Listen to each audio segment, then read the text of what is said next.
Hello, this is Shawn Winders. I am going to be with Krista Jackson today from Simpson County. She's going to be going over Adobe Sparks. I've been apart from Adobe Sparks for a little bit, and so looking back on this, I did not realize all the things that they have adapted and picked up. So you might be pleasantly surprised about all the different tools that they have. And so without further ado, I'm going to let Krista lead us off on all the parts of Adobe Sparks. First facet we are going to talk about Adobe Spark is the Adobe Spark Post. So my favorite way to start any post, which is your graphic builder, is the big blue button. I like to go ahead and come down here and hit custom size graphic. You can see they give you some up here. I always just hit custom size graphic. And of course, if you need a custom size, like your website needs this, it's got to be this size, you use that. Or just click around. You can see there's some standards, so a phone background, social profile. So an event cover is one that I use quite often.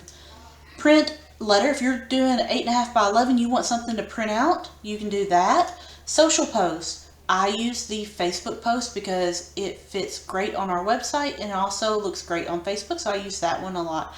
So I'm going to go ahead and hit this Facebook post. And again, at any time you can change, you can switch, you can resize. So I'm actually going to go ahead, and first thing that comes up is templates. I usually X out of that, but just know that that is there. So first thing I do, and you probably won't have to do this, is I switch my brand over from my personal one to school one. And I'm going to go ahead and set, these are the colors I'm going to use.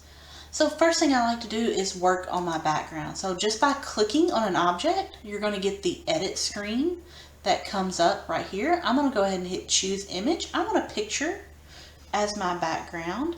And so just notice that you can upload a photo, find free photos. Finding the free photos on Adobe is amazing. You can also connect to your Google Photos. You can connect to Google Drive. So I'm going to upload a photo because I have one in my downloads I know I want to use right here. So we're going to kind of go with the theme of a back to school theme here for Simpson Elementary. And just by clicking on the photo, I can drag it down. Again, clicking on the photo, close out this menu, clicking on the photo brings up our edit window over here. So anytime you click on anything, you're automatically going to get the edit window over here. So we can, of course, scale, we can rotate, we can flip, we can apply filters, which this is my favorite thing to do. I like to colorize it. These make really awesome backgrounds for images. So I like to do that, and I also like to add just a touch of blur, and of course you have the full control over here of how much you actually blur it. So that is, how to do your background. So just know if you want to add something, you're going to look on the left hand side. If you're going to want to edit something, more than likely it's on the right hand side. So let's go ahead and add some text.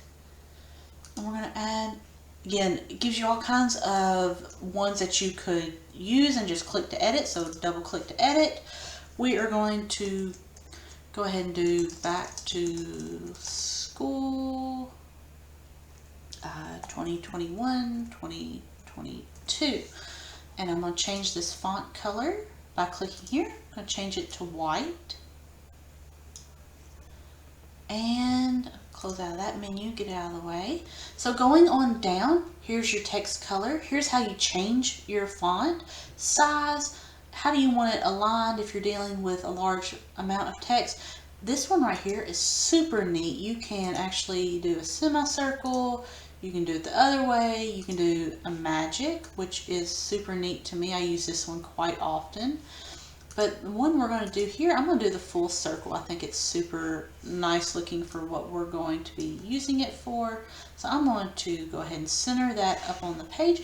Just know you have other effects down here. You can add a shape to it and change that size. You can add a shadow, and they're all showing up gray right now. And you can do an outline to your text. So lots of options there. We're going to keep it pretty simple here with our white text in a circle.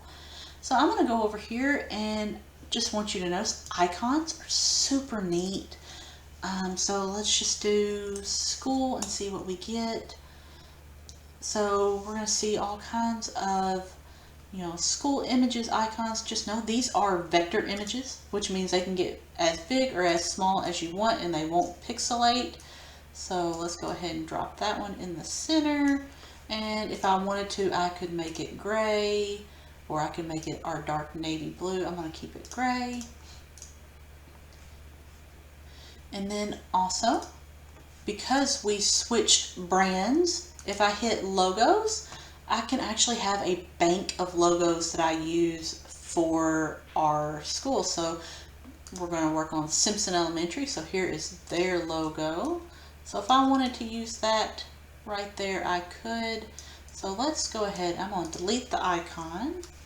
I'm going to drop this in right here.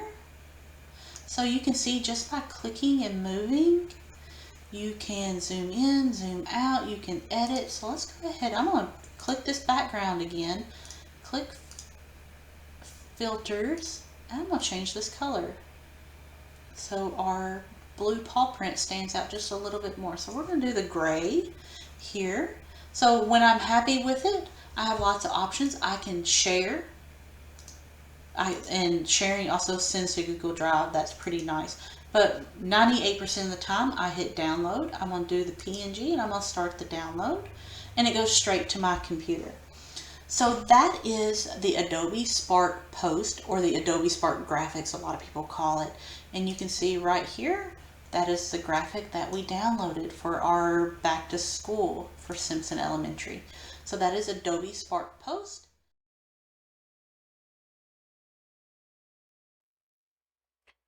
So all those tools are great. If you're a fan of Canva, you can definitely see the adaptation that you can do there, and the fact that we can let students actually create things in this platform as well. That's kind of the issue with Canva, is mostly it's on the teacher side. We don't ever let the students play with it, but take a step up from Google Drawings and Canva and actually jump into Adobe Spark for this and let students actually build some things, like work on infographics, some little posters. Be a great option for them to have that extra little blended piece in there. So you can see how this falls into our different modules for 1 and 2 for actually adapting into the setup for the students and actually letting students get info out, and then even leading into blended model 3 where we're actually utilizing some of this. So thank you, Krista, for sharing these, and definitely go out and try these tools, guys, and stay tuned for further pieces for us. Thank you.